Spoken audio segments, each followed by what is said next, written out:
Hey, buddy. Hey.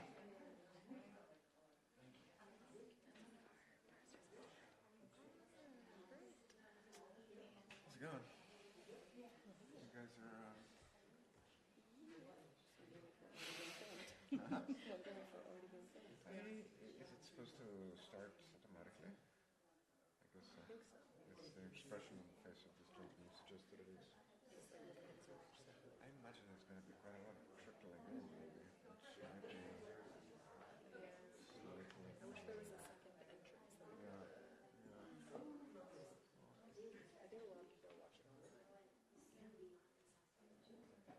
Hi everyone, I think we're going to get started.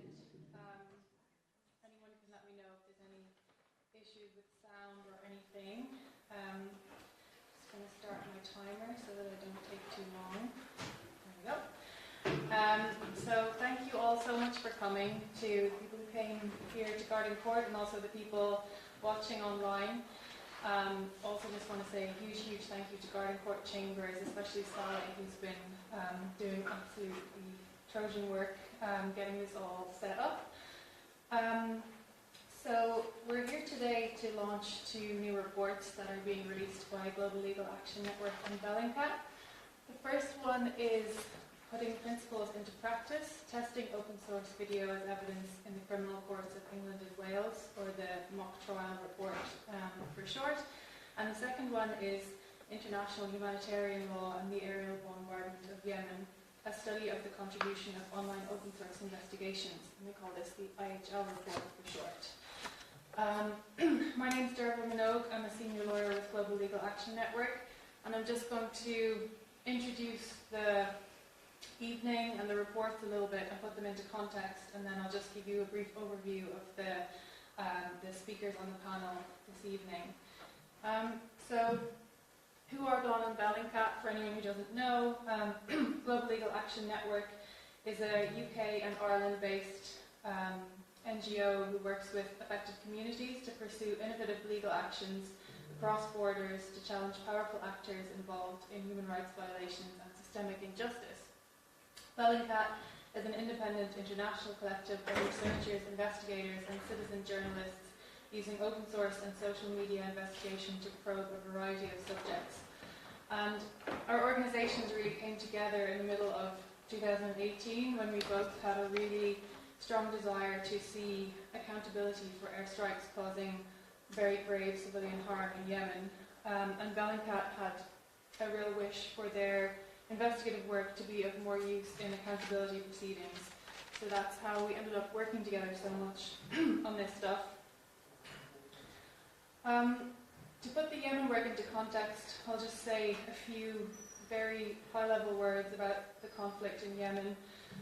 The conflict, as it's known to us outsiders, escalated or in some ways began in March 2015 when a coalition of mostly Arab states intervened in support of the internationally recognized government in Yemen, who was fighting an internal conflict with the Houthi movement. The coalition was supported in large part by a range of Western states. The coalition is comprised of, as I say, mostly Arab states led by Saudi Arabia and the United Arab Emirates, supported with very significant weapons transfers by the United Kingdom, the United States and other European states. So what's nominally an internal conflict is involved, has involved a very wide range of international actors. It's really no exaggeration to say that the airstrike campaign in Yemen has been absolutely catastrophic for civilians in Yemen, with all parties to the conflict accused of committing war crimes. There have been thousands upon thousands of airstrikes. The first year in particular of the war was characterized by attacks on crowded markets, hospitals, residential buildings while families were asleep. Really the stuff of nightmares. The civilian casualties in the first 6 months, to give you an idea of scale, are actually comparable in number to the civilian casualties that have been seen in the first 6 months of the Russian invasion of Ukraine. So it's just really catastrophic war. And the bombing campaign, in particular its destruction of infrastructure, has led to Yemen often being referred to as the world's worst humanitarian catastrophe. So it's no exaggeration to say really that the UK is, through these weapons transfers, involving itself in alleged atrocity crimes. One quote that comes from the main arms supplier in the UK, BAE Systems, a former employee told The Guardian, "If we weren't there in 7 to 14 days, there wouldn't be a jet in the sky."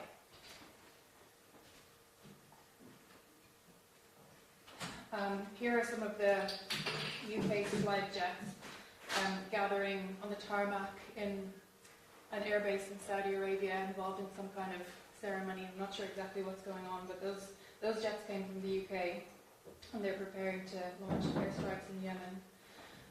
There's been no accountability for the UK's role or the West's role in general, or for the parties to the conflict either. The reason I put Liz Truss here is because she's the last person to grant a weapons sales license to the companies in question for weapons sales to Saudi Arabia, which sort of gives an idea of why there has been no accountability in the UK and other countries. It's all tied up with governmental decisions on arms licensing. So it's not exactly a surprise that there hasn't been criminal proceedings for these arms transfers. But even if you took away the political reasons that there hasn't been any accountability for these airstrikes in Yemen, you're still left with what is a common set of problems for essentially pushing for accountability for what we call conduct of hostilities attacks. And this is where the work starts to be of kind of broader application to any conflict where airstrikes, shelling are taking place, because the same questions need to be asked and answered by the evidence. And the main challenges are, sorry, my throat's very dry. So the main problems that are faced by investigators are: how do you assess intent? How do you address competing narratives? So where the witnesses say one thing happened, the NGOs say one thing happened, but the attacking party says another thing happened, or they indeed say that nothing happened at all. And how do you broaden the evidence base to corroborate witness testimony, to support what witnesses and survivors are saying about these attacks? And then, taking into account all of those common problems, why focus on open source information at all when there are expert Yemeni and international human rights investigators working in Yemen, collecting really, really high quality witness testimony and first-hand digital evidence? Our organisations have taken the view, along with a lot of other organisations, that the volume and the quality of social media evidence from Yemen is very significant, and it has a significant contribution to make. So there are thousands upon thousands of online videos from Yemen. Thankfully, sorry, I'm inhaling a lot of dust, so I have to keep drinking. I would actually say hundreds of thousands, and Bara'a here from Yemeni Archive can correct me when she speaks, available online. A lot of them are still online, but a lot of them have been preserved by the excellent organisation Mnemonic, which is the umbrella organisation of the Yemeni Archive. They've been preserving all this content for future use and accountability proceedings. These videos show all kinds of aspects of these attacks, from confirming what witnesses say, to showing the events taking place, to even adding to the evidential picture by showing things that a witness couldn't possibly have seen or remember or have been able to give testimony of. So we think that there's a major potential for these videos. So bearing in mind that we have seen this potential, we sort of boiled down our analysis into two kind of main problem statements, which we think that these reports are hopefully going to go towards answering. The first one is, online videos often depict material elements of violations, but how can we get them from point A to point B? Where point A is the notorious mess of the internet with all its massive volume, misinformation, and point B is a neatly packaged item of evidence that a judge can be comfortable admitting. And there's no easy answer to that. Problem statement 2, documenting civilian harm is not enough to prove a violation of IHL. There needs to be evidence of the decision-making process. And what can open source information contribute to those assessments? Because as Yanis Kalpouzos will tell us a lot later on, assessing the consequences of an attack is not enough.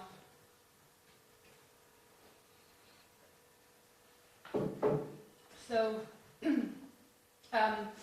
going back to how we started trying to get from point A to point B, the first, I guess, iteration of our journey actually happened here at Garden Court Chambers in July 2018, when Global Legal Action Network convened a large group of lawyers, investigators, journalists to sit down and discuss and analyse the problems and potential of digital evidence as it relates to the conflict in Yemen, and how a small NGO and its associates could maximise the possibilities of digital evidence. And one of the main outcomes was that open source information has such a massive potential, but we didn't have really the first clue how to go about harnessing that potential.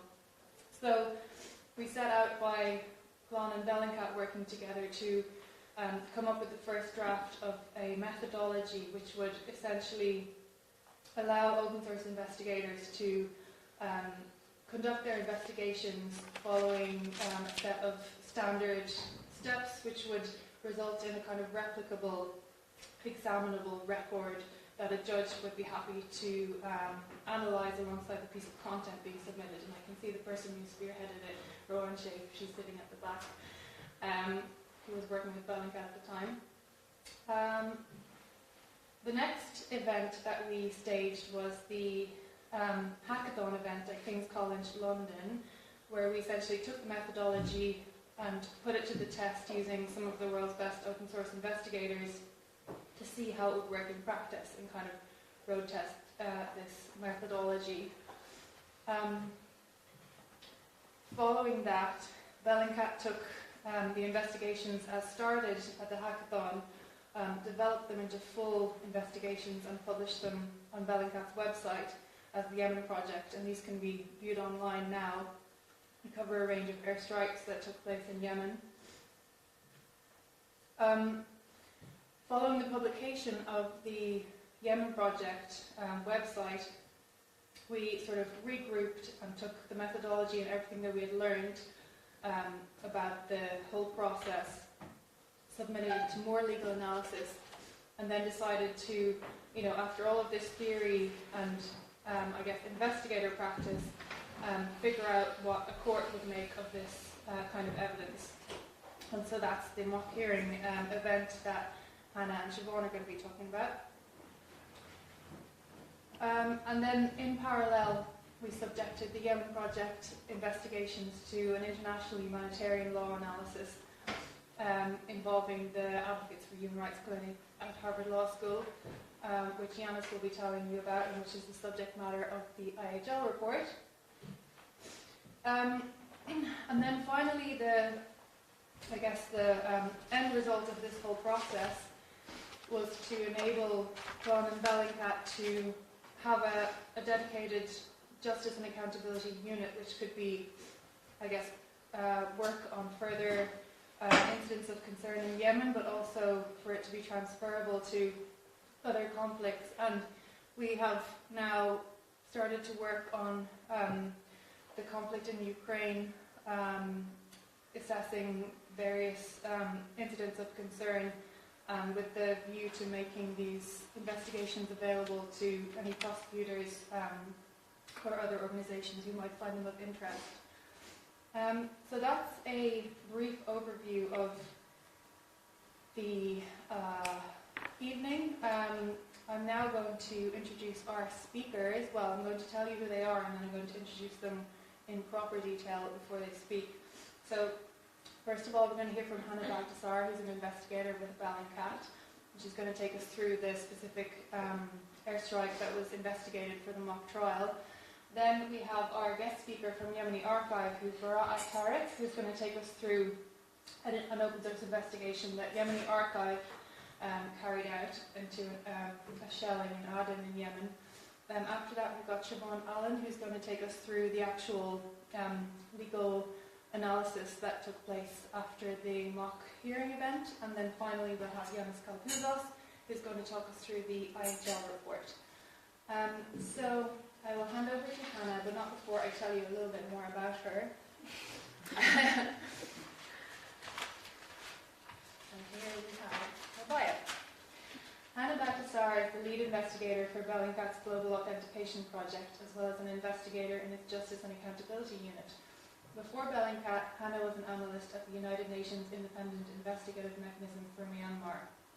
Hannah holds an LLM in International and Comparative Law from the University of Helsinki and a BA in Legal Studies from UC Berkeley, where she was part of the first cohort of the Human Rights Investigations Lab there.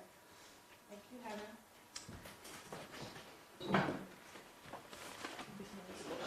Yeah. Thank you, Drubla, for the introduction. And thank you, Glenn, to Garden Court Chambers for hosting us. As Drubla said, my name is Hannah Baltasar, and I'm an investigator with Bellingcat's Justice and Accountability team. I have a disclaimer before I get into this, is that I am standing in for two of my colleagues, Charlotte Godart, who was a witness of fact for the mock trial, and then Nick Waters, who played fictional character Frank Palmer, who is the expert, the expert report writer for the mock trial. Expert witness, thank you. And so I did not personally work on this investigation, but I'm here to explain it to you. So with that, I'm going to go through the process of discovery and verification for this video that was used in the mock trial. So this is the strike of the Office of the Presidency. So discovery. It's slightly different than the legal term discovery, so I'm going to explain it in this context. So it's the process, when we talk about it in the context of open source investigations, it's the process of searching for information. So this particular video that we used for the mock trial was found using the search terms Office of the Presidency Sana in Arabic on Twitter and YouTube. I'll refer to it as video 5 because it's one of 5 main videos we used for this investigation. And when doing the search, we limited the date range between 7th and 10th of May, as that was the suspected time of the airstrike. We found many sources, and so I'll focus mostly on video 5 in this, and I'll make references to some others, because those were used to corroborate that. So, for video 5, we chose not to show the video here because it's quite graphic and we didn't want to expose anyone to that unnecessarily. So I'll just give a brief description of it. The video opens with a woman and some men trying to retrieve a body from underneath some rubble. And then it pans to extensive damage and a number of casualties in the street. At 22 seconds, there's a large explosion heard and the camera is obscured by smoke and debris. Then further screaming and car alarms are heard, and the camera picks up the aftermath of the second explosion. At 1 minute and 10 seconds, it cuts to footage that appears to be taken before the strike, showing the body that I mentioned in the first part, still covered in rubble and under a piece of wood. So this post, though, was posted on 7th of May by a Yemeni journalist. It's important to note that he was not the creator of the content. And as I mentioned, interestingly, this video was spliced, meaning the second part of the video actually happened first. And this is important for further down the line. Notably, in this tweet, as you can see here, it refers to the strike on the presidential palace. And this was repeated in other sources on social media as well as in media reports. However, the geolocation, which is the process of identifying location of a photo or video, is actually points it to the office of the presidency in Tahrir, Sanaa City. And this matters because the presidential palace is much more secluded, and if that had been the target, then it wouldn't have had as extensive of civilian casualties. So in doing this geolocation, we matched up several buildings. Here, I will show you here. Sorry for everyone watching at home, it'll probably be a bit difficult to see. But basically we matched several buildings from satellite imagery to the footage. So in the middle here, you can see a panorama that was taken from the video and put together. And then above, you can see it above and below are satellite imagery. So up here in the yellow box, you'll see a caved-in roof, which corresponds to here. Here we see part of the building with significant windows, which is visible in this portion there. And then over on the far side, there's another building that we've matched up there. And these are just some of the ways that we were able to geolocate this. We also compared it with older satellite imagery before the strike to satellite imagery that occurred after the strike to corroborate the structural damage that occurred to the buildings. Additional videos, like I mentioned, were also used to show that this was the actual location of the strike. So for example, video 1, which is a YouTube video that was found using the same search string that video 5 was found with. What actually happened at the corner, which again, I'm sorry, there's such small little dots here, so you probably can't see it at home. But video 1 was taken at this corner, and video 5 is that pin right there. So apologies again, because it's such a small little dots there for you to see. But, so this helped us corroborate that it happened at the same location. And we also identified the same people in multiple videos. Again, I chose not to show their faces because it's quite graphic, and we also don't want to, we want to have some respect for people who were shown in the videos. Notably, all the videos posted claim to be from the same date, which is May 7th. Which leads us to chronolocation. So chronolocation is the process of determining the date and time that an incident occurred. In this case, like I said, all of the sources said that it happened on the 7th of May. The one tweet in particular showed various images of what it claimed to be the strike, saying that this was happening now. So to further analyze this, we took the time, so 8:44 down there, and we can, Twitter gives it you automatic settings, so we converted it to what the time would be there, which is 10:44 AST. And if this incident was depicting the incident we were interested in, then this could give us an upper limit of to what time the strike happened. But in order to do that, we needed to geolocate the photo. So we had the suspected strike location, and then we were able to geolocate the location of the camera, so point of origin here, the reference point, which I'll go through in just a second, and we see that it's a direct line.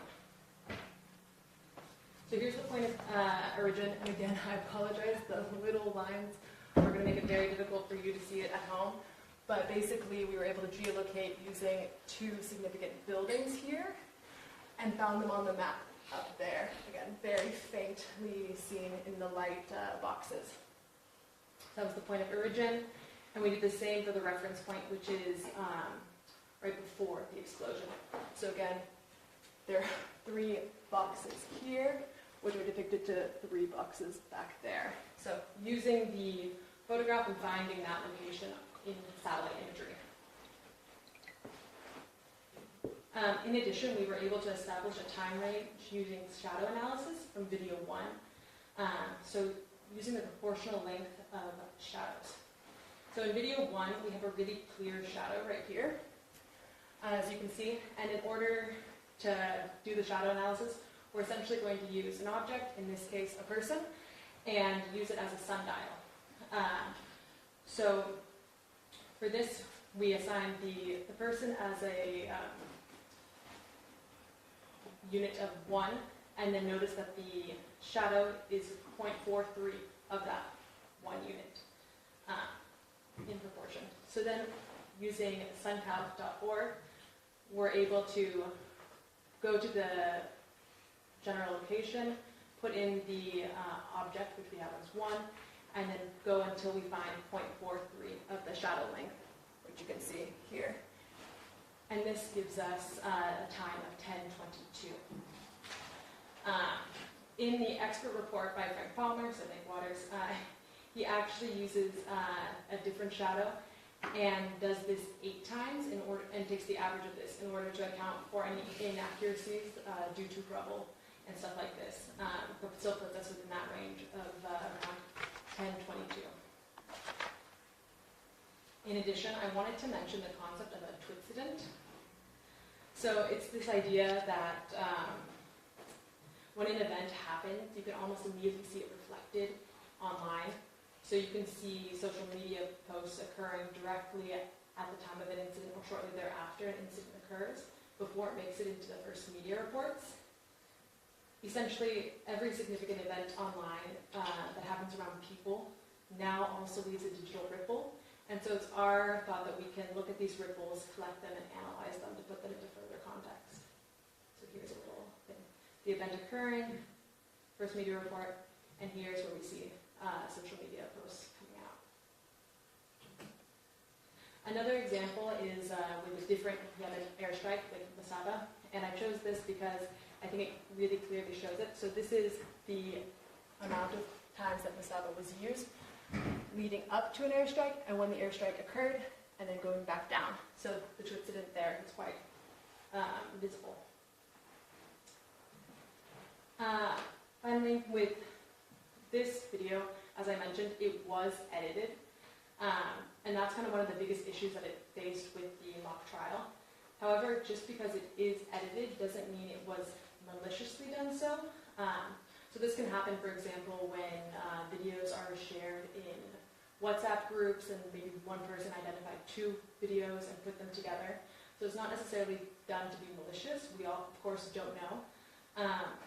But this brings up issues and questions of the potential of deepfakes. And to that, with this particular piece of content, there were so many additional verifiable aspects to it that it wasn't a huge issue. Moreover, the twitcident here is quite important because there's so much of a digital ripple that it really makes it distinct and unrelated. That it'd be very difficult for a correlated attack like this because there are so many distinct unrelated actors posting about the same incident around the same time. In addition, this is also used in conjunction with other evidence to strengthen it. And you'll hear a lot more about this from Siobhan, but in the mock trial, I just wanted to go over some of the judges' comments. So first, she ruled that it was relevant because the content was clearly relevant in what it depicted. But in the points of authentic and reliable, there were issues in that we didn't know who the creator is and that there was no metadata because metadata is scraped once you upload it to most social media outlets. And that we know that it was edited, but could that mean that it was manipulated? However, the verification process that I explained earlier does speak to the facts of what was seen, and that allowed it to overall be ruled as admissible in this mock trial. And with that, I will hand it over to Siobhan. Bara'a is coming up. Oh, sorry. No worries. Thank you, Hannah, very much. Thank you so much, Hannah. Our next speaker is joining us on Zoom, and somebody can tell me if she seems like she can hear me or not, but I'll introduce her. Bara'a Tariq has been an investigator and project manager for Mnemonic's Yemeni archive since 2019. She formerly worked in the field of social and humanitarian work. She most recently worked on the Ayn Kun project, which provides healthcare to Syrians and Lebanese in need and is financed by the United Nations Office of the Coordination of Humanitarian Affairs. Bara'a earned a bachelor's degree in political science from the American University of Beirut. And Bara'a is going to take us through an investigation that Yemeni Archive carried out, which can really open up for us the possibilities of open source investigations for accountability. So thank you, Bara'a. Oh, and I've got your slides here, so you can just tell me when you want me to move them along. Okay, thank you so much. I'm so glad that I am with you here. And yeah, we can start with the presentation, but maybe the first is, yeah, okay. So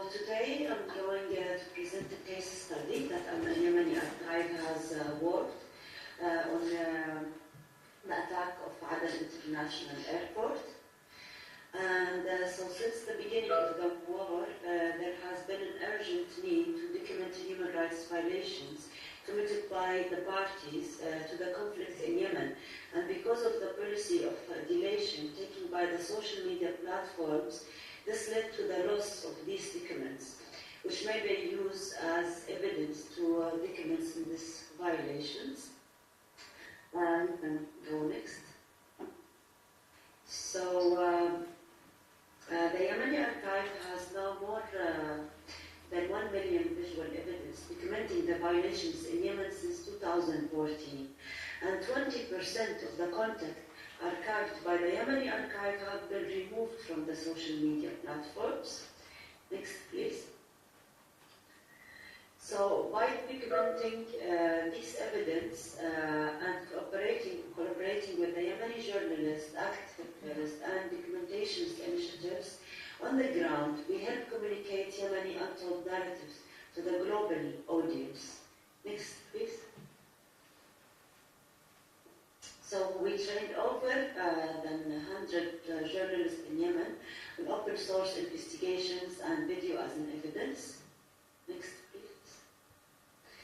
Can I give you like a small example about our work? So we collect this evidence from the social media platforms, the news, everything we can find, and then we preserve them in secure servers, and then after that we process them. So we will add the time of the attack, the geolocation, we will put small summary on it, and there is many different tags we can add in any evidence that we can find and incidents, and then we verify them. After verifying them, we do an open source investigation. Next, please. So today I want to give an investigation, for example, here is the attack on Aden International Airport. So the attack was on December 13, 2020, with 3 missiles that took place moment after the plan carrying the newly formed government back then. And the attack killed 17 persons and injured 120 of civilians. Next, please. So following the allegations that Ansarullah group, Houthis, the responsible of the attack there, are 2 possibilities of, for the location of the missile launch. We did identify the Mar government and Taz government. Next, please. And so today I'm going to talk about one of them, which is we found 3 videos showing the launch of showing 2 missiles, and the video sources said that the 2 missiles were launched from the Mar al-Qarn area, south of the city center towards Aden.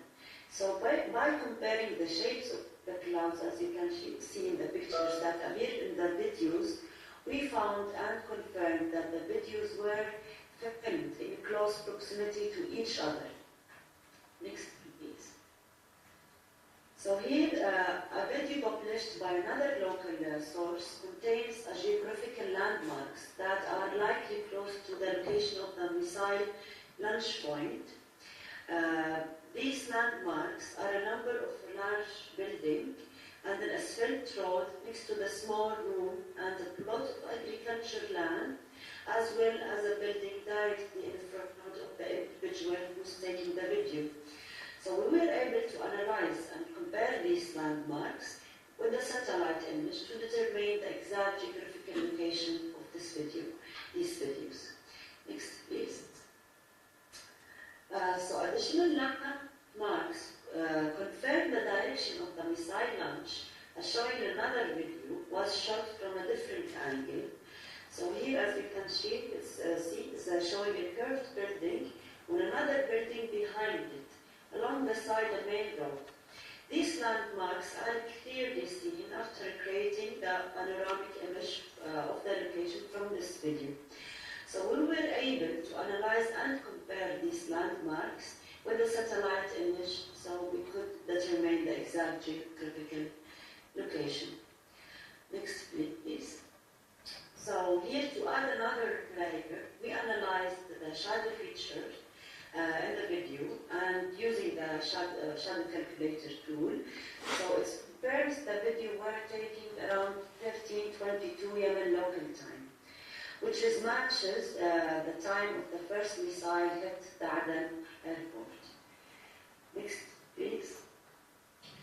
So after analyzing the visual content and the landmark, we were able also to determine the direction of this missile launch. So the location of the video was taking number 1, and here is the number 2, and the location of the missile launch toward Aden airport. Next, please. And here, by approximating the time of the missile launch with the shadows, analyzing the angle of the attack where the first missile hit the wall of the terminal building of the airport. Next, please. So here, identifying the direction of the missile launch that appeared in the videos, we were able to confirm that the first missile was launched from the police training center in the Mar Qaran area. Next. So the panel of experts in Yemen and the group of eminent experts in Yemen and the governmental investigation also confirmed the same result of our investigation. So this is only one case. From many cases we worked on as Yemeni archive team. Also we have a huge archive. So if you are a journalist, researcher, or a legal practitioner, we will be glad to answer any of your inquiries. Also, if you are working in Yemen and you need support to archive content, we are always here to help. And yeah, that's it. Thank you so much. And now my friend Sifon will continue. I'm happy to address any question that you may have. Thank you so much. Thank you so much, Farah. That was fantastic. Yes, we'll have a Q&A session at the end. I'm sure people will have lots of questions. Siobhan's going to speak next. I'll just quietly do my pages. Siobhan Allen is a senior lawyer with Global Legal Action Network and a consultant solicitor with Vinemans. Her work focuses on the collation and verification of open source digital evidence of international law violations for use in litigation in addition to corporate supply chain accountability. Siobhan practiced commercial dispute resolution at a leading international firm in the city before moving into human rights law, and before joining Blonde, she led a refugee status determination practice in Cairo. Siobhan is also an accredited immigration and asylum practitioner in the UK and is one of the co-founders of the Refugee Clinic at the Human Rights Law Centre at the University of Nottingham.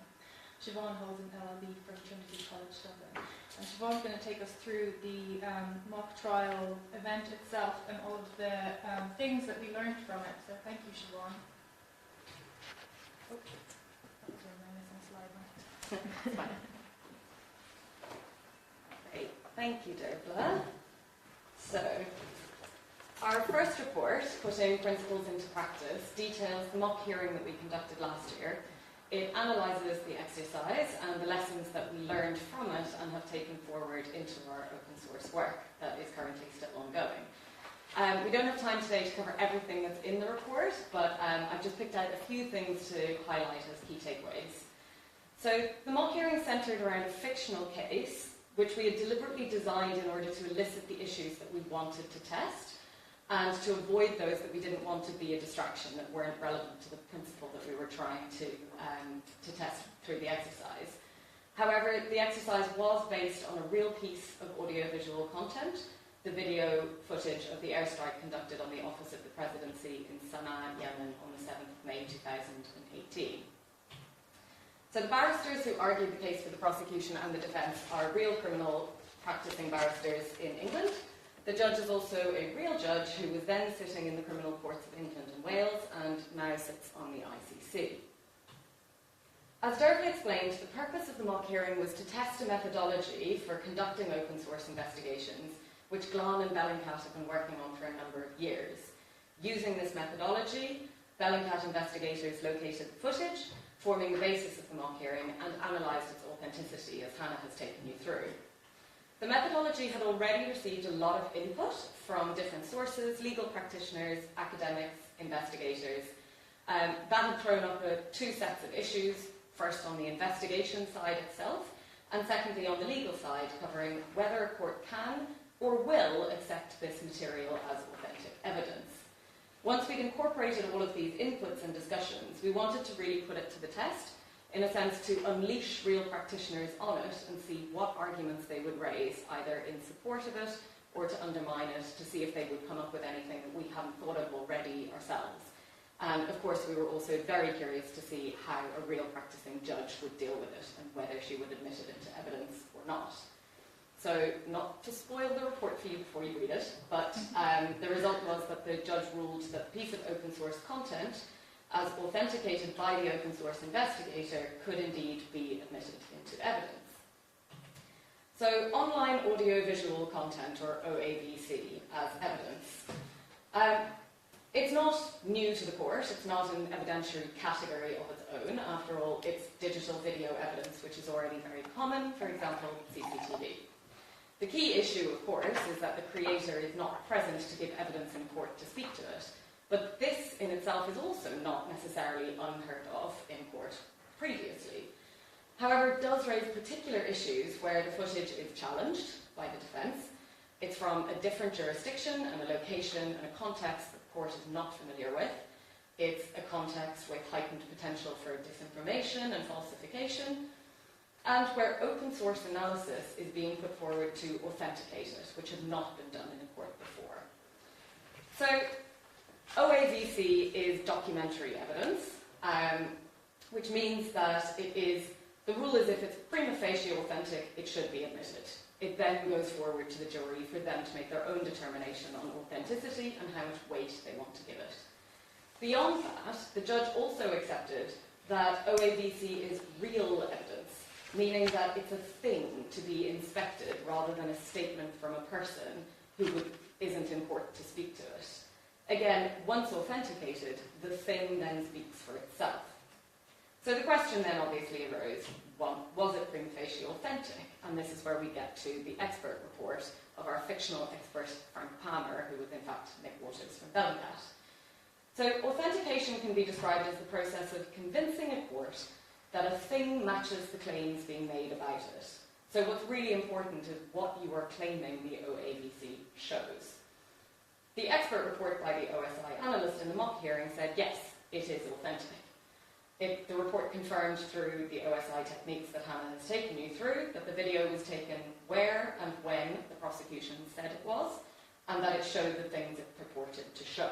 Therefore, the evidence is prima facie authentic if the judge accepts the expert's evidence and the expert's report. So, do we believe the report?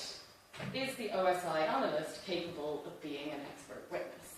This was one of the most instructive parts of the mock hearing exercise, the examination of OSI investigation and analysis as expert evidence for the judge to determine whether an OSI investigator can be an expert for these purposes.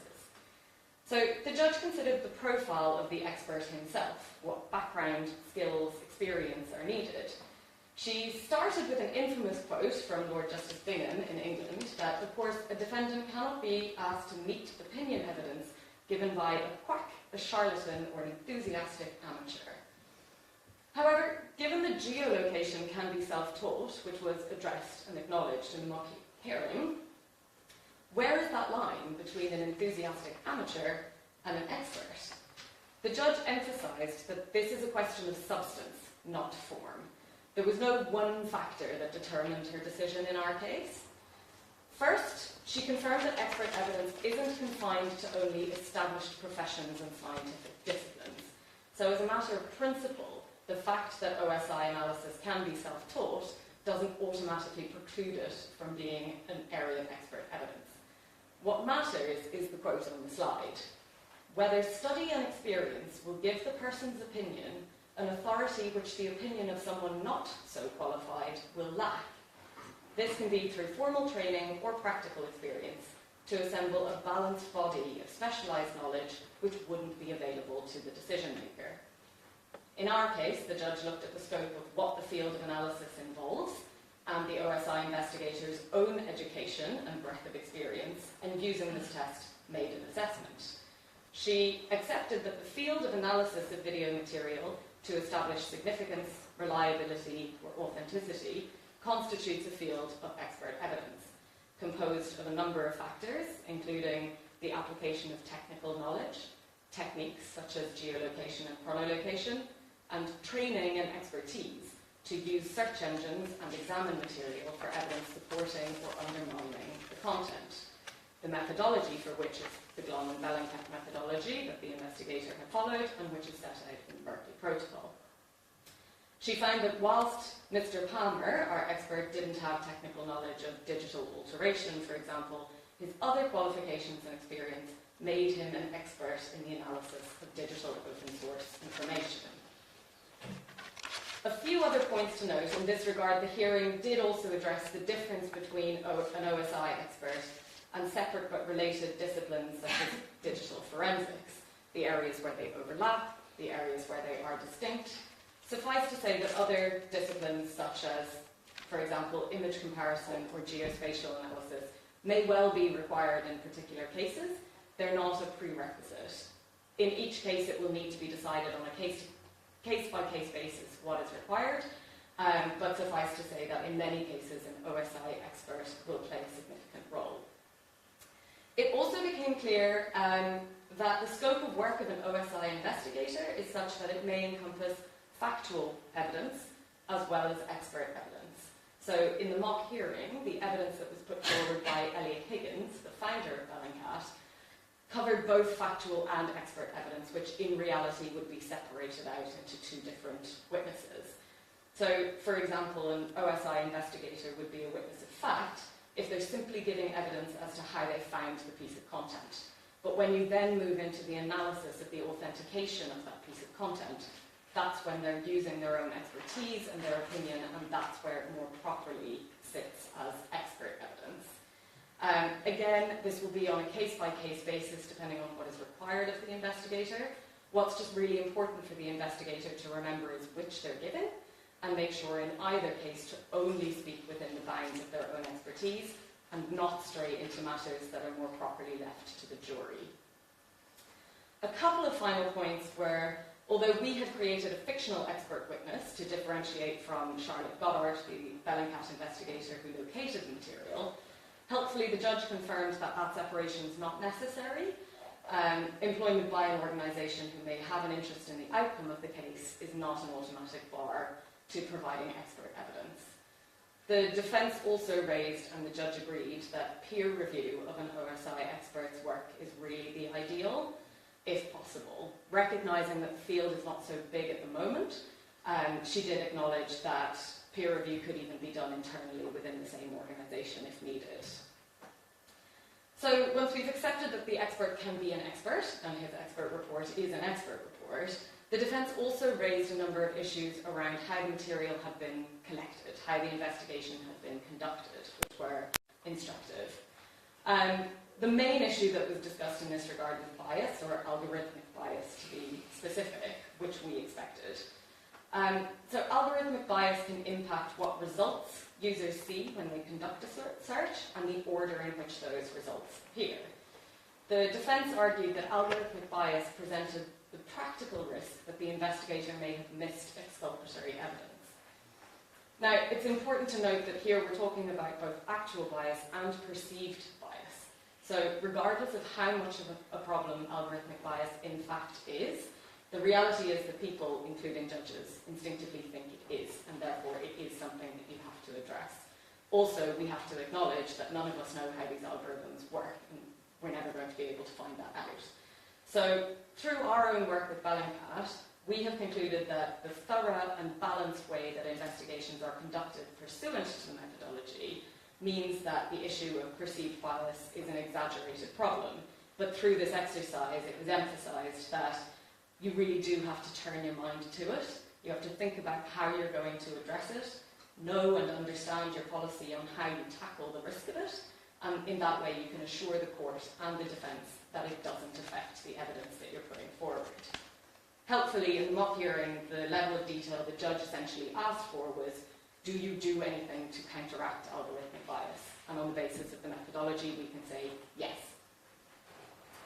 So an interrelated issue with algorithmic bias is the importance of not overreaching in terms of what you claim the OAVC shows. In this case, the prosecution claimed only that the video showed particular positive objective facts. So, namely, 2 explosions occurred, the time of the attack, the condition of the street, the presence of civilians. It did not claim that it proved the negative, that there was no military target present. Therefore, even if algorithmic bias had filtered out a video of a big tank sitting in front of the office of the presidency, it still wouldn't change the fact that the video did show the basic facts the prosecution said it did. So the limited nature of the claims being made about what the video shows means it's fair to admit and rely on the evidence even if other material was missed. Significant time was devoted to these arguments during the mock hearing, which highlights that the outcome may have been different if the prosecution had overreached and made unrealistic claims about what the video could prove.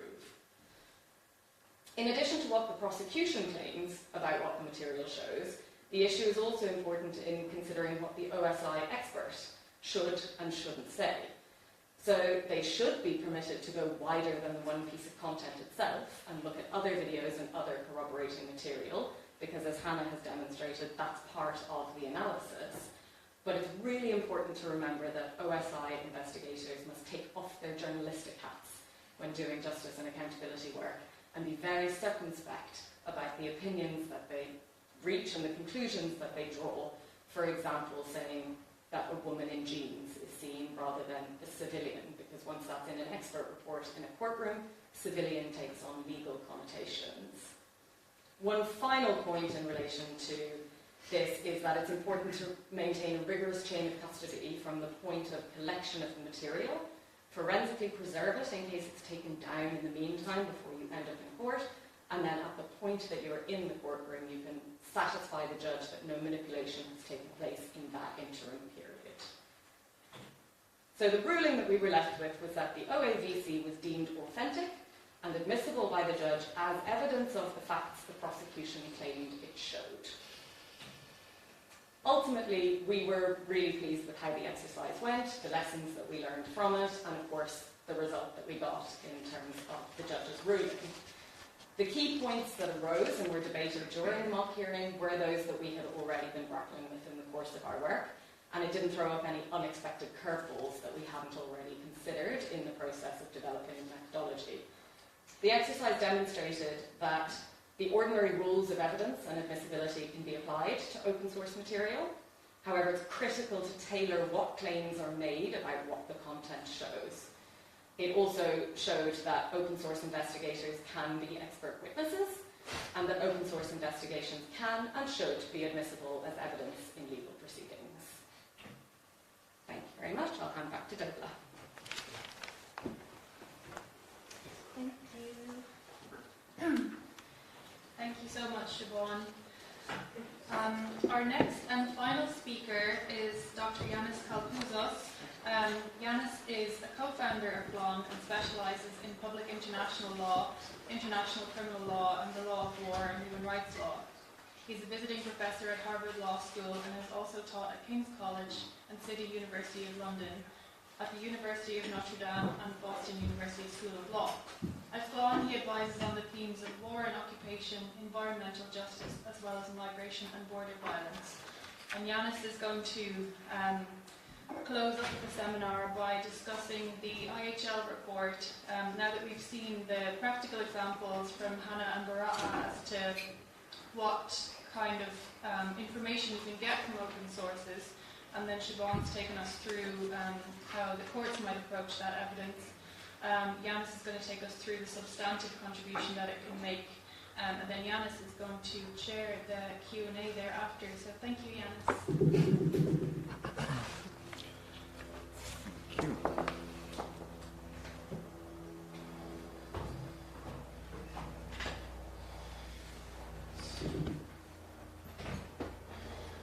Hello everyone. Lovely to see you. And so At the end, I'm afraid you're going to get a little bit of substantive doctrine about international humanitarian law, which is appropriate after all of that detail. But I want to give you that in order to frame exactly what sort of intervention this report is, right? So the IHL and open source investigations report that we're issuing is, like our work in general this evening, about Yemen, but it is also about an intervention in when the law of war and the investigation and the enforcement of the law of war is, right? And it is at a time when the law of war, we believe, is in tension and it is in flux, especially when it comes to the investigation of attacks through artillery and through aerial bombardment, right? And it is only, we believe, in the last couple of decades that a heightened scrutiny of the conduct of hostilities and of attacks is happening.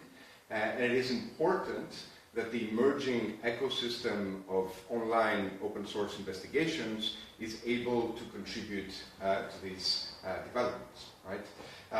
And the reason why it has taken so long, the reason why we increasingly observe how little the law of war is enforced, how little accountability there is for violations of the law of war, has to do both with the nature of the law itself, right, the nature of the rules and the way that these rules are interpreted and applied, and also who interprets these rules and who applies these rules, right? So the law of war, as I'll give you a couple of examples, has a lot of discretion and a lot of subjectivity in it, right, in its classifications, in its rules, and importantly, in deferring a lot to the mind of the attacker, the mind of the commander, when assessing exactly the legality of certain actions.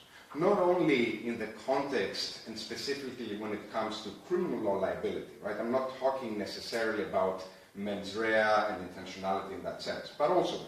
But I'm talking about international humanitarian law, the law that applies to the conduct of hostilities and applies to states and armed groups, right? International criminal law, with the law of war crimes, is the criminalization and individual liability for serious violations of IHL. So our report starts by looking at the IHL rules, the humanitarian law rules, and can therefore be useful in applying them in a war crimes international criminal law perspective and subject. So there is a lot of discretion, there is a lot of deferring to the judgment of the commander in understanding exactly what they knew and what the military calculations were in conducting an attack, and therefore the classification of the objects and the legality of that attack itself, right? Secondly, it's traditionally been a set of rules that have meant to be applied to states and are meant to be useful for states to apply to themselves, right? They are internal rules, so they're rules that the military, right, looks at by itself.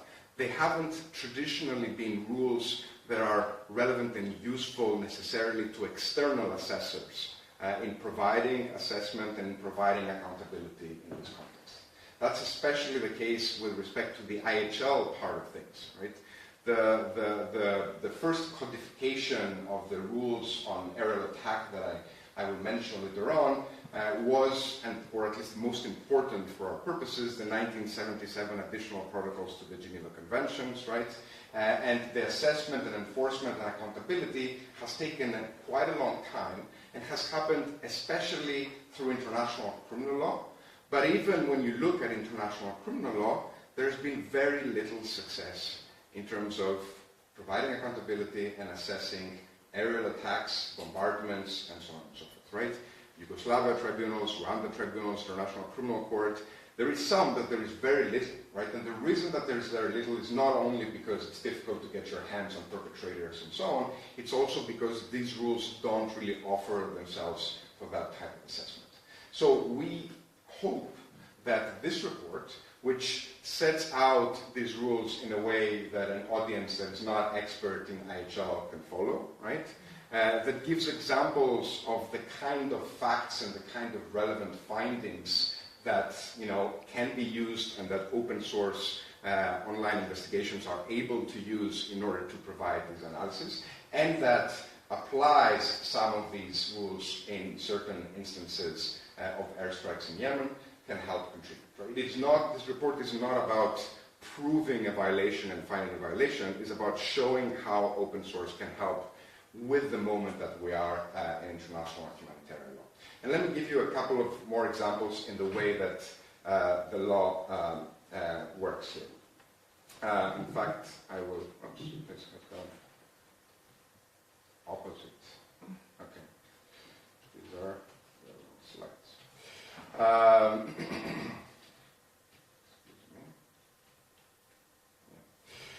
So in terms of the classification of a particular target, the rules, for example, in Additional Protocol 1, say that a military target is an object which by its nature, location, purpose, or use makes an effective contribution to the military of the opponent, and the destruction of which is going to make a contribution to the military effort of the attacker, right?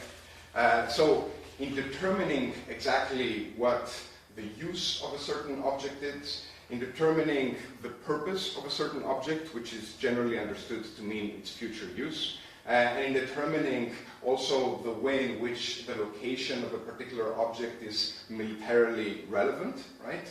There needs to be some degree of deferring to the mind of the commander in the understanding of what are the military calculations and what exactly is the effective military advantage that's going to be achieved through the destruction of a. And therefore, you can understand, and we'll come back to how finding and determining both the nature of the object, the location of the object, as well as through open source investigations, understanding the use of the object of a particular time, provides us some tools in second-guessing or divining or placing ourselves in the mind of the commander in this particular context, right? And then once we have the classification of a particular object, whether it is a building or whether it is a human being, right, and there is a separate set of rules that apply to this issue, we need to determine whether the attack was direct, whether therefore they were intentionally and directly attacked and targeted as a civilian object, right? Or whether the attack was indiscriminate, so whether the attacker made no effort and had no interest in distinguishing between a potential military target and a potential civilian person, right, that exists in this particular context. Yeah? And I will tell you how that is more relevant in a bit. And you also need to apply, potentially, to the extent that there is a military target present in that context, the principle of proportionality, right? Which, and I'm here borrowing the language that exists in the statute of the International Criminal Court, a disproportionate attack is intentionally launching an attack in the knowledge that such attack will cause incidental loss of life or injury to civilians, or damage to civilian objects, or widespread, long-term and severe damage to the natural environment, which would be clearly excessive in relation to the concrete and direct overall military advantage anticipated. Now that's pretty wordy, right? Lawyers are not necessarily kind of the best authors, and states, it turns out, can be even worse authors, right, in that context. So first of all, you have a basic judgment of balancing, some people have said apples and oranges, right? The harm to civilians and the military advantage anticipated, right? And you have to understand exactly what is a military advantage and to what extent that military advantage is concrete and direct, right? And how do you calculate that military advantage? Is it in relation to that specific, operation, or is it more broadly speaking in the context of the conduct of war? And in this instance, the word overall has been added for international criminal law purposes compared to international humanitarian law purposes, which kind of heightens a little bit, right, the level of balancing the military advantage. And you have to find that the harm to the civilians is excessive, or as the Rome Statute says, clearly excessive in relation to that military advantage, right? So it's a complex calculation, and it's a complex calculation that may be very difficult and very subjective to do if you have all the facts and if you have all the knowledge and if you have all the thought process in relation to the military strategy. And it's a complex calculation that is very, very difficult to make if you don't have access to that set of decision makers, right? And the question then becomes exactly how and to what extent what you can observe and what you can analyze through online open source investigations can help you establish the facts and infer the logic, again, not just intentionality in terms of mens rea, but the logic behind the attack. And that's what we are trying to do.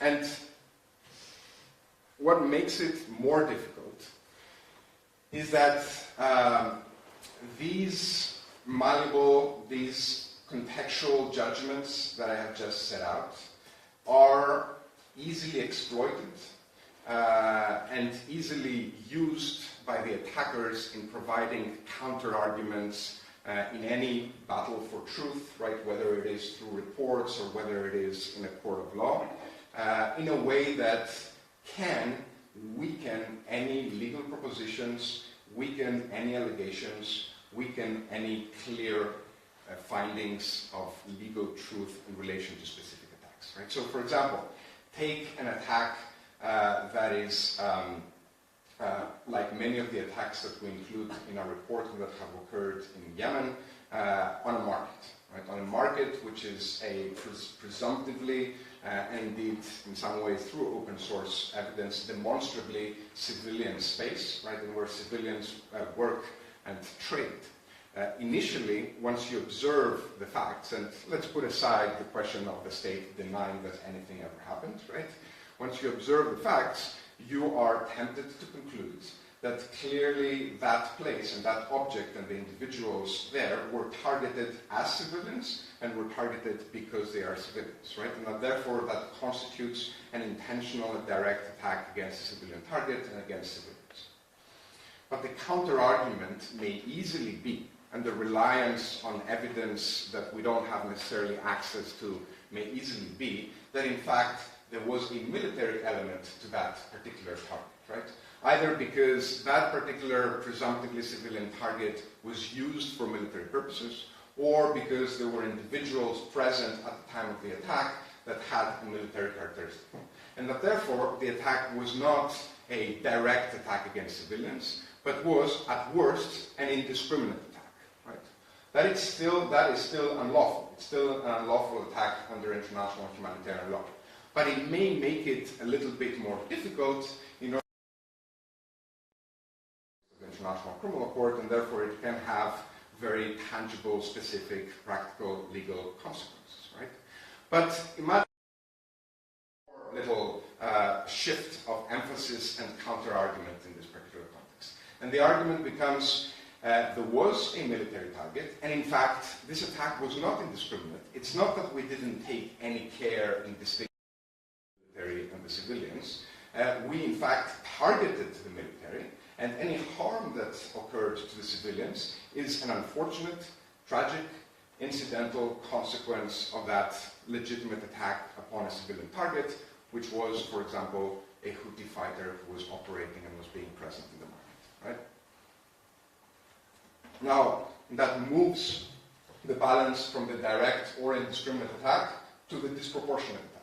It invites us and requires us to conduct all of that complex balancing that the principle of proportionality requires, right? And it potentially, therefore, weakens the capacity to reach a point of legal truth and final finding in this context, as well as, even more so, make it hard for an individual to be found liable for violating that particular rule, right? And there are almost no findings by international courts and tribunals of violating the principle of proportionality in such consequences, right?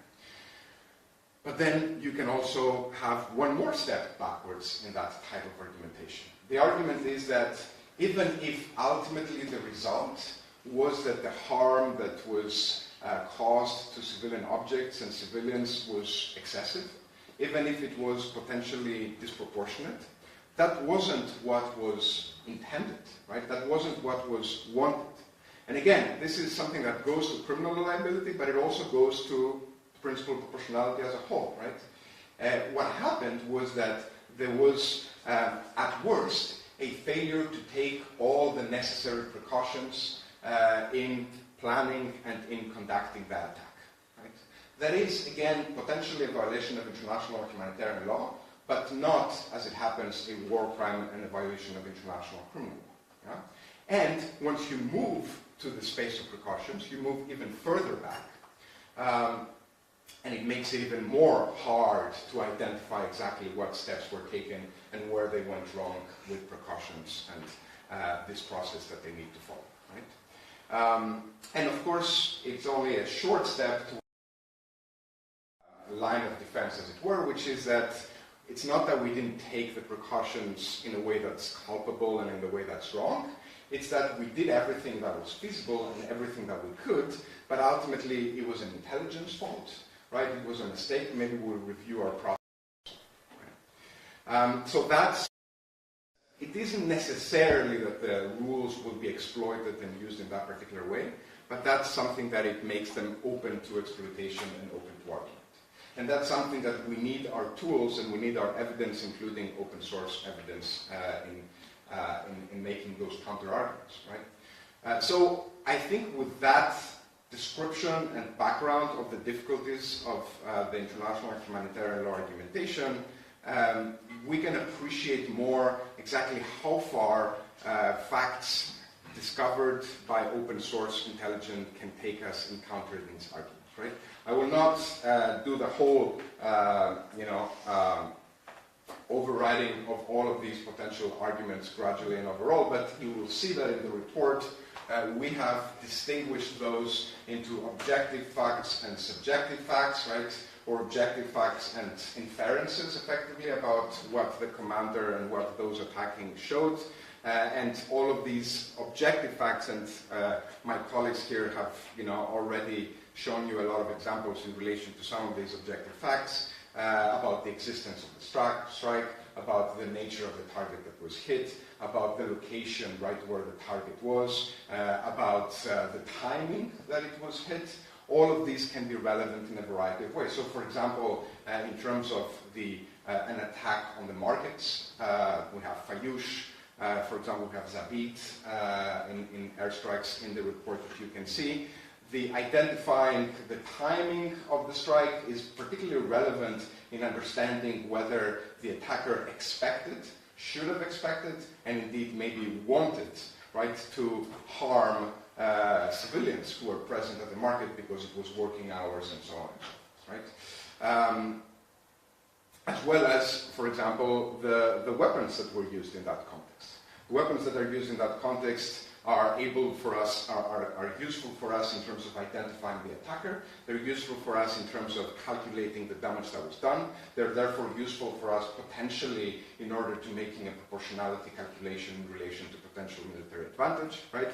And they're useful to us in inferring exactly what the attacker expected, should have expected, and knew in relation to conducting that kind of strike. There's one more and specific aspect that I also find especially interesting, which is covered both in the substantive IHL report and briefly in the mock trial report. And that is the question of literally potentially recreating the point of view of the commander. Literally recreating it either by showing and finding the type of, for example, satellite visibility that was existing and that was able for the commander and for the attacker to use in order to determine exactly how that target looked like, who was present in that target, whether they looked like civilians, and so on and so forth. Or indeed, as it has been the case in some instances, a leaked surveillance footage that shows us the quality of the technology that is used in these types of precautions and surveillance operations leading up to attack. And that is a step towards trying to recreate that point of view and that mind of the commander, including in relation to determining exactly what could have been the intelligence steps in gathering information in the process of taking precautions. The Al-Kubra funeral strike is relevant there, where it was shown through online open source investigation that a very clear review would have shown to the commander that a funeral was taking place at that time, and that therefore the function was a clear civilian function in that context, right? So the argument that it wasn't feasible for us to determine and know exactly what was the nature of the target is countered, right, by showing how online open source investigations could have been used in this instance. Including, and I will end with this, the Al-Kubra example being a very useful example of something that has been discussed and referred to as a double tap attack, right? Which is the instance when an object is struck and then it is struck a second time, especially as civilians are fleeing or first responders are arriving, right? And the existence of video that indicates that is able also to show and to help you infer the clear intentionality in the act of following up an attack when first responders are occurring and inferring. So it is not impossible to counter the subjectivity and the deferral that international humanitarian law contains. And while open source investigations are not always and are not necessarily, able to answer all of these questions, and we do not in any place in the report claim that they do so, we think that they can be useful to investigators in the future. So thank you very much. I will finish now, and I will start by taking some questions. And I believe that Rochelle also is monitoring the YouTube viewers and will relay any particular questions that they may have. If you want to say to whom you would like your question to be addressed, you can. If you want to leave it open, we can guess.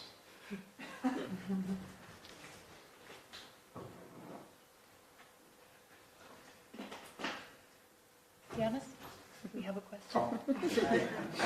Thank you very much for all these presentations. It's been really, really interesting to hear. I have a question for Siobhan, sort of initially, but please jump in.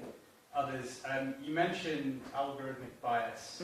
There's something you thought about quite a lot during this research, during use of social media websites to research and find evidence. And you said that you thought that BLAM had kind of dealt with that and had ways of mitigating it. Maybe can you speak a bit more about what those are?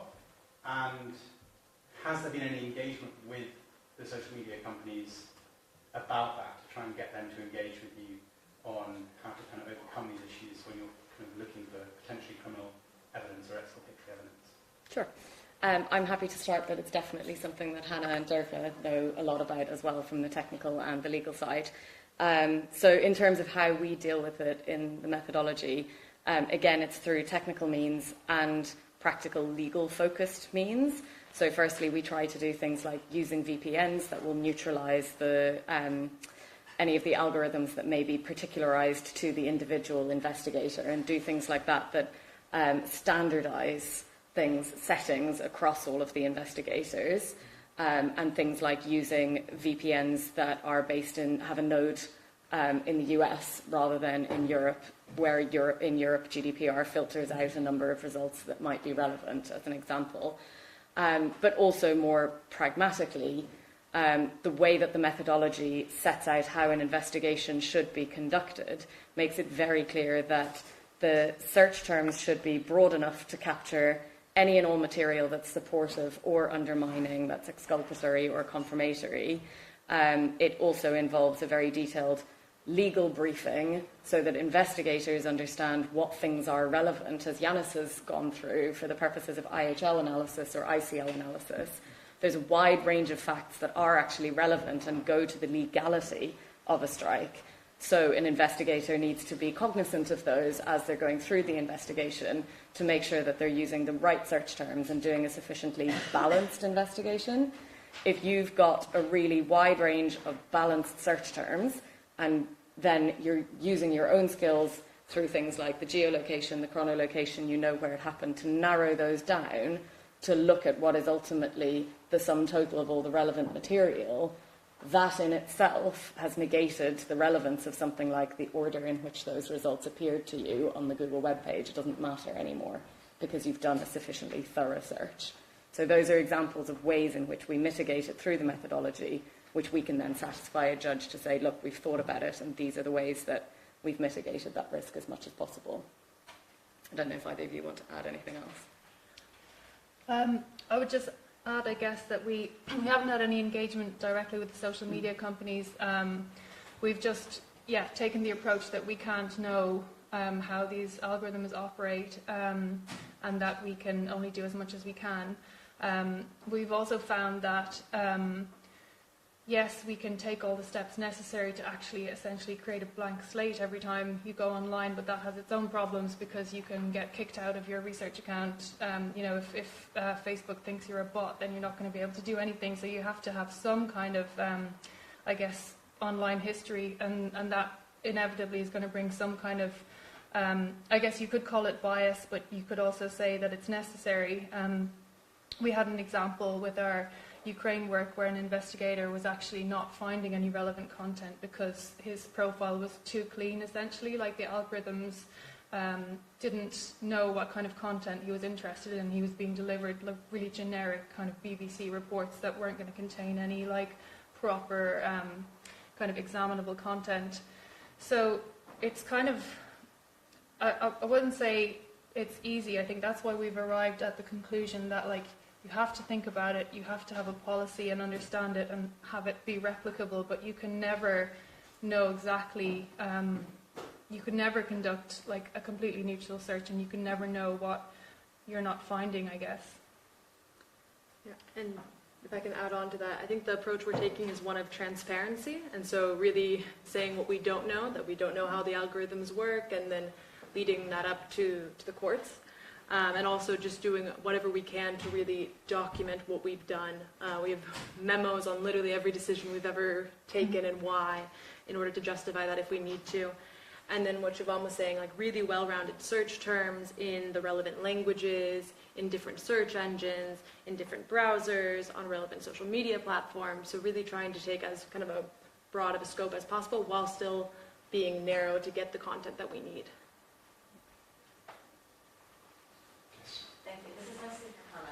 But, as we've seen recently with Ukraine and Twitter taking down photos of POWs because of violence IHL, as well as the issues with Meta and their content removal under violence and their other standards and policies, is Bellingcat doing anything, because obviously this is really important evidence for investigators and prosecutions, are there any efforts with these companies to find a way to, have a vault for this material and preserve it so that if it is needed down the road, or is there anything Bellingcat's doing independently to try to get the content before it's potentially removed? Yes, so on the Bellingcat side, in our civilian harm project, we have a website, ukraine.bellingcat.com, where we're mapping instances of civilian harm. What you see on that is only instances that we've geolocated. Our database is much bigger, and every link we have, we forensically archive, so that if it is relevant, we have it already saved. On the social media platform side of things, I don't think we're currently doing anything, but I know there's a big movement for digital evidence vaults, and I think Elliot is part of that. But it'll be up to the tech companies ultimately if they're going to participate. I think what we've seen with, for example, Meta engaging with some of the COIs and commissions of inquiry and fact-finding missions is that they are willing. To which extent is still unclear and not publicly available to us. So I guess it's only a matter of time.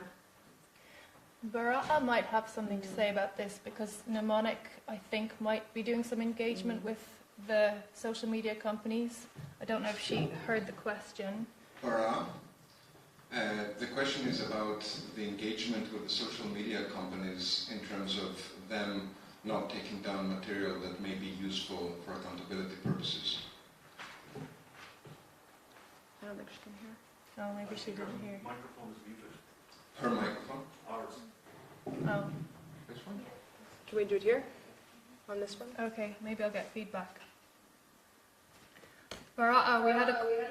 that's not going to work. Material that may be useful for Sorry, but because I cannot hear you from here. Oh. Can you write it down or tell me? It's cut the Maybe voice. put it in the chat. you can put it in the chat. Yeah. And then we can. Let's take another question first, and then we can come back to this. Charles Garraway, former member of the GEE. Can I first of all I congratulate you? cannot hear you, so what is the question, maybe? Okay. Can I congratulate you on your excellent definition of IHL? Your final analysis of the difficulties in identifying individual violations was something that many human rights bodies have run into. I think particularly the Goldstone inquiry into Gaza.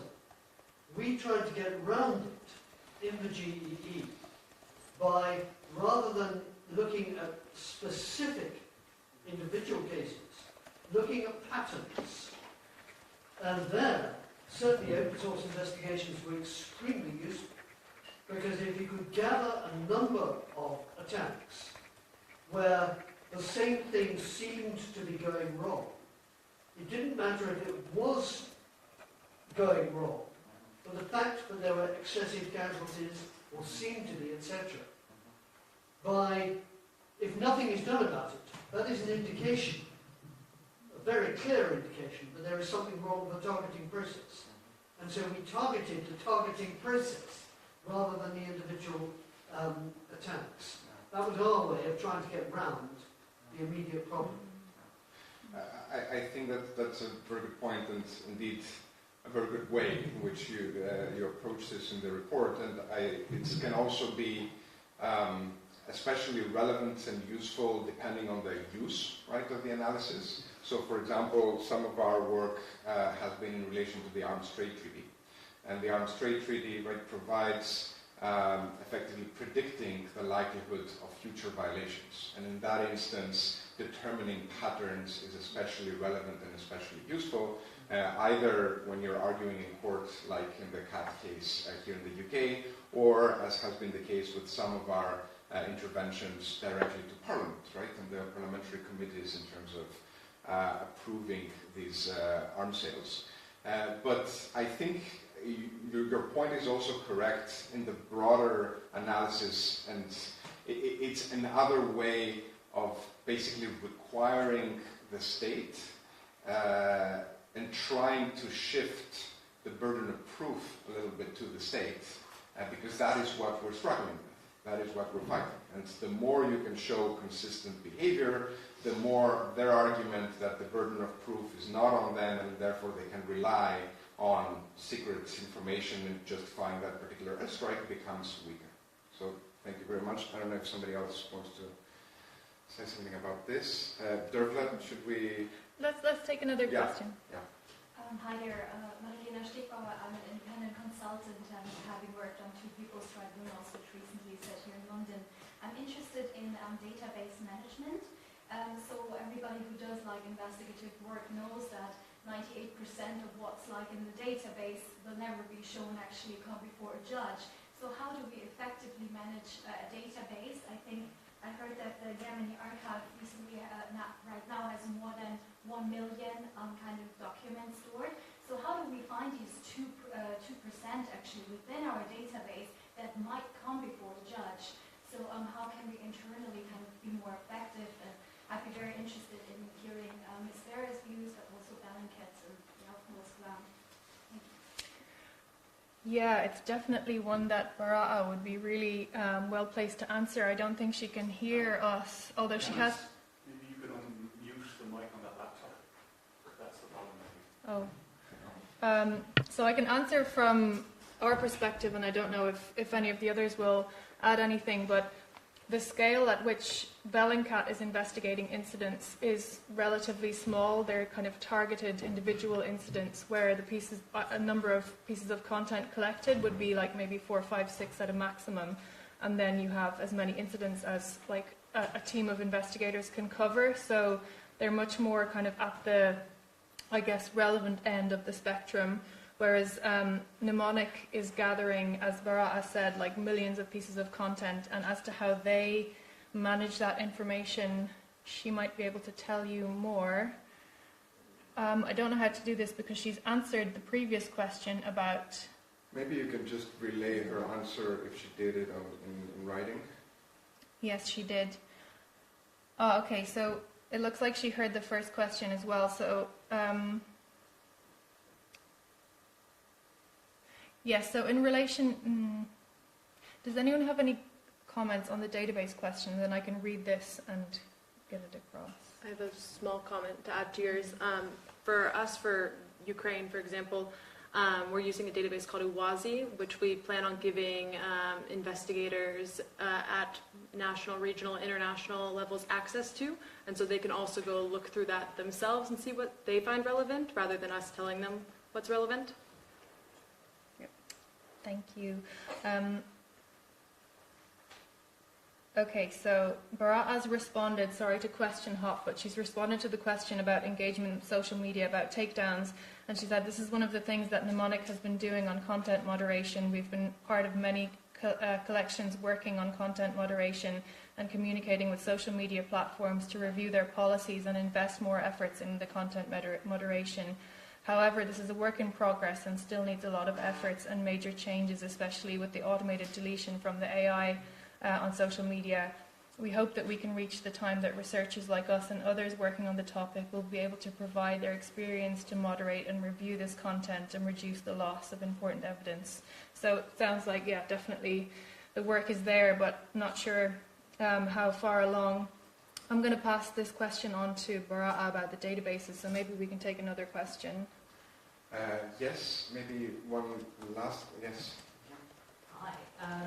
So I think that peer review, or rather the lack of it in open source intelligence, is potentially a risk. This is effectively a sort of question to all of you. And speaking from experience of another case which we're working on with GLAM, which is the Pegasus spyware case, we know that until recently there was a US-based researcher who was producing reports alleging that Citizen Labs' findings that various states had used Pegasus spyware to hack individuals were false. He was effectively trying to discredit Citizen Lab. In that case, the system worked. He was, in fact, discredited by peer review and expelled from his university. But here, because, in a sense, open source intelligence is not a university discipline, there's no system of usual effective peer review. Is there anything really to stop a state setting up their own experts, a sort of dark Bellingcat, to start fabricating evidence and putting up experts to counteract your evidence? Is that something you've given thought to? And is there a way in which you could build peer review or further credibility in open intelligence going forward? Really interesting. To your point on if people are already kind of doing this kind of a dark Bellingcat sort of thing, they already are. In relation to Ukraine specifically, we've seen a lot of, I don't know what I call bad OSINT being put out, where you see the same sort of thing that I did with boxes and, ooh, this is right, this is the location, or oh, this isn't the location because of this.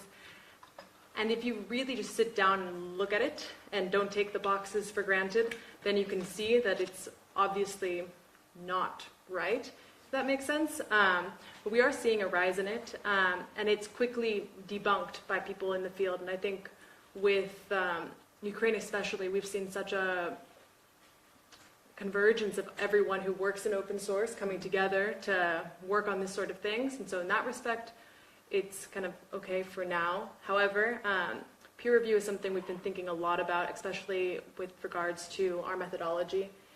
Internally, for our justice and accountability investigations, we do have a peer review process. However, it is internal, so not as ideal, but at least then more than one investigator is going through it and can attest to that.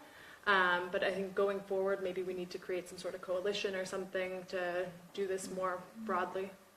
And I think also I'd just note that the techniques that Hannah has explained, the geolocation, the chronolocation, they're so objectively right or wrong that even if somebody wanted to create a fake report that said the opposite, that would be very easily debunked or undermined in court. In the same way as with any scientific discipline that you have as expert evidence, if you've got competing expert reports in proceedings, they can actually be brought together and the judge or the jury, the finders of fact, can themselves determine which they believe. And I think with the open source techniques in particular, it's quite straightforward to prove when they're maliciously, wrongly put forward. And Bellingcat has done a lot of that work on debunking. So where videos of military targets are put forward as, well, look, it was a military location, that video itself can then be geolocated and shown to be 200 miles away and nothing to do with that airstrike. I think actually the best thing that a detractor could do is to come up with a fake that actually fools the likes of Bellingcat, and then they can always point to that and say, oh look, you missed this one. But that, to my knowledge, hasn't happened. Because it's quite difficult. I mean, we obviously have deep fakes, but these kinds of videos where you're talking about like a scene in a street with a lot happening, my understanding is that it's very difficult to create a fake, which is why they're not very common. We haven't had, oh, here we go. We have a response from Bara'a about the databasing. She said, we've developed our categorization methods over the last few years that is very easy to spot and find relevant content. Also, one of our main projects is building thematic databases relying on the data that we have, such as media, bridges, and hospitals. And they're always happy to help use this expertise to help researchers, journalists, and legal workers to find and access important data to support their work. So, yeah, it sounds like there are methods of filtering through even 1 million items of content to find the relevant stuff. I'm sure Mnemonic will tell anyone more if they have inquiries. So can I relay very quickly 2 questions from online that we have from YouTube, and we should try to, and I think they are for especially Siobhan and Hannah, but especially Siobhan maybe. In relation to the mock trial, did the judge require specific metadata of the open source material? And did the defense question the open source material the metadata? Mm-hmm. And on algorithmic bias, did the defense in the court exercise simply raise the issue itself, or did they rely on any evidence suggesting a military target, for example? So I think taking the first point on metadata, it was raised, mm-hmm. and it was something that we addressed in the mock hearing, because as open source content is uploaded to social media platforms, the original metadata is wiped. And I think where digital evidence is seen in traditional courtrooms, metadata is something that's usually talked about and is in our e-discovery databases. So it's something that judges and lawyers expect to see. So it was something that was addressed where it kind of heightens the importance of the expert report in authenticating the material, because you don't have any metadata to show when it was created or by who. So you're starting from scratch. So the point that I made about chain of custody and preservation is from the point of collection of it from online to the point of presentation in the courtroom. Before it appears online, from a metadata point of view, it's dead. So it's not actually relevant in this context. And what we went through in the mock hearing was the explanation to the judge of why, in fact, in this case with open source material, it doesn't matter, because the way that you're authenticating it is through the OSI analysis instead. And then the second point to be made about the algorithmic bias was that it came up in theory, but the defence challenged it as a potential issue. It wasn't that they had any other evidence to suggest that there was in fact a military target there. They just raised it as the practical risk of, well, what if there was? How can you prove that this isn't an issue? Okay, I think we have gone a little bit over time. Already, and this to say 2 things. First, the reports are available online, and you can all access them there, apart from getting the glossy copies, the hard copies there. And in a few days, we will also be publishing Arabic translations of these reports, which we think will also be useful for accountability purposes. That's the first thing. The second thing is I believe there are some drinks and food that have been organized. Where do we go for these? Does anyone know? We'll direct people. Okay. We will direct you. Thank you very much, and thank you to the speakers, and thank you for coming to this event. Thank you.